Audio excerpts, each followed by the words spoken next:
জীবনের এমন একটি সময় প্রায় সবারই আসে যখন চারপাশ যেন অন্ধকার হয়ে যায়। একের পর এক সমস্যা, আর্থিক সংকট, অসুস্থতা, প্রিয়জনকে হারানোর বেদনা কিংবা গভীর একাকিত্ব মানুষকে ভাবিয়ে তোলে, আল্লাহ কি আমার উপর অসন্তুষ্ট? এই কষ্ট কি তার শাস্তি? অনেক সময় ঠিক এই মুহূর্তেই শয়তান মানুষের মনে হতাশার বীজ বপন করে।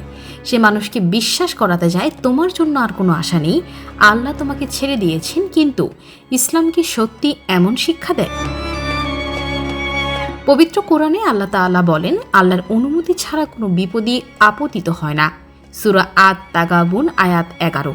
অর্থাৎ আমাদের জীবনে যা কিছু ঘটে তা আল্লাহর জ্ঞানের বাইরে নয়। কিন্তু সব বিপদই যে শাস্তি, এমন কথা কোরআন বা হাদিস কোথাও বলেনি। প্রখ্যাত ইসলামীবিদ চিন্তাবিদ ইমাম ইবনুল কাইয়িম রহিমাহুল্লাহ একটি গুরুত্বপূর্ণ ব্যাখ্যা দিয়েছেন। তিনি বলেন, একই বিপদ একজন মানুষের জন্য রহমত হতে পারে, আবার অন্যজনের জন্য শাস্তিও হতে পারে। পার্থক্যটা বিপদে নয়, পার্থক্যটা মানুষের প্রতিক্রিয়ায়। যদি কোনো কষ্ট মানুষকে আল্লাহর দিকে ফিরিয়ে আনে, বেশি বেশি দোয়া, ইস্তিগফার, তওবা ও ইবাদতের দিকে উদ্বুদ্ধ করে, তাহলে সেই বিপদ তার জন্য রহমত ও আত্মশুদ্ধির সুযোগ। কিন্তু যদি সেই একই বিপদ মানুষকে আল্লাহ থেকে দূরে সরিয়ে দেয়, অভিযোগ, হতাশা ও গুনাহে নিমজ্জিত করে, তখন সেটি তার জন্য সতর্ক বার্তা বা শাস্তির কারণ হয়ে দাঁড়াতে পারে। আল্লাহ তাআলা কোরআনে স্পষ্ট ঘোষণা করেছেন, অবশ্যই আমি তোমাদের পরীক্ষা করব কিছুটা ভয়, ক্ষুধা, সম্পদ ও জীবনের ক্ষতি এবং ফল ফসলের ক্ষতির মাধ্যমে, আর সুসংবাদ দাও ধৈর্যশীলদের। সূরা বাকারা আয়াত 155। অর্থাৎ পরীক্ষাই দুনিয়ারই অংশ। একজন মুমিনের ঈমানের সত্যতা অনেক সময় আরাম আয়েশে নয়, বরং কঠিন সময়ে প্রকাশ পায়।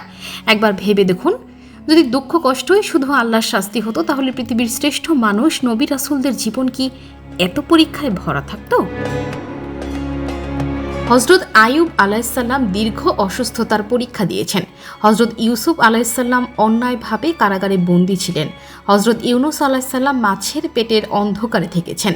আর আমাদের প্রিয় নবী হযরত মুহাম্মদ সাল্লাল্লাহু আলাইহি ওয়াসাল্লাম হারিয়েছেন সন্তান, সহ্য করেছেন নির্যাতন, বয়কট ও প্রিয়জনের মৃত্যু। কিন্তু এসবই ছিল তাদের মর্যাদা বৃদ্ধি ও আল্লাহর নৈকট্য লাভের মাধ্যম। রাসূলুল্লাহ সাল্লাল্লাহু আলাইহি ওয়াসাল্লাম বলেছেন, আল্লাহ যখন তার কোনো বান্দার কল্যাণ চান, তখন দুনিয়াতেই তাকে কষ্ট দেন যাতে তার গুনাহ মাফ হয়ে যায়। সুনানে তিরমিজি হাদিস 2396।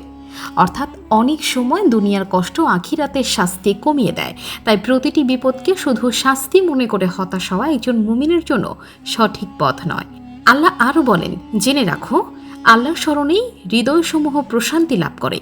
সূরা রাদ আয়াত 28। প্রকৃত শান্তি ধন, সম্পদ, খ্যাতি বা সফলতার মধ্যে নয়, বরং আল্লাহর স্মরণ এবং তার উপর পূর্ণ ভরসার মধ্যেই রয়েছে। তাই জীবনে যখনই কোনো বিপদ আসবে, তখনই প্রথমেই নিজেকে প্রশ্ন করুন, এই কষ্ট কি আমাকে আল্লাহর আরও কাছে নিয়ে যাচ্ছে নাকি তার থেকে দূরে সরিয়ে দিচ্ছে? কারণ যে বিপদ মানুষকে আল্লাহর দিকে ফিরিয়ে আনে, সেটিই তার জন্য রহমত। আর যে বিপদ মানুষকে গাফেল ও হতাশ করে দেয়, সেটি সবচেয়ে বড় ক্ষতি। আল্লাহ আমাদের সবাইকে ধৈর্য, তাওয়াক্কুল এবং প্রতিটি পরীক্ষায় সফল হওয়ার তৌফিক দান করুন। আমিন।